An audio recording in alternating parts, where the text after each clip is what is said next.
Hello everyone, good morning. তো আমি আজকে সকাল সকাল রেডি হয়ে একটা খুবই স্পেশাল জায়গায় যাচ্ছি, তাই সকাল সকাল রেডি হয়ে চলে যাচ্ছি। আজকে হচ্ছে নভেম্বরের 1 তারিখ, মানে মাসের ফার্স্ট তারিখ।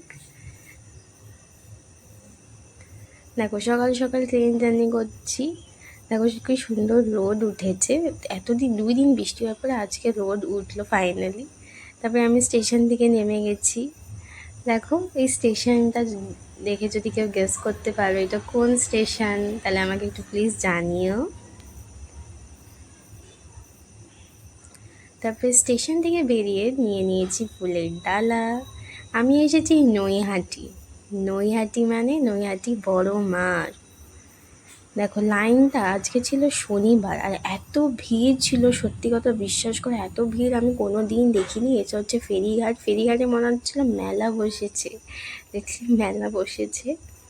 তো ফাইনালি আমরা 4টের সময় এসে গেছিলাম মেন রোডে, মানে 5 ঘন্টা। আমি 11টার থেকে 4টে এখানে এসেছি, বিশ্বাস করে 5 ঘন্টা লাইনে দাঁড়িয়েছি। তারপরে ফাইনালি মায়ের দর্শন পেলাম, মাকে পুজো দিলাম। যেতে যেতে বাড়ি যেতে যেতে দেখো অন্ধকার সন্ধে হয়ে গেছে। ব্যাস আজকের জন্য এইটুকু।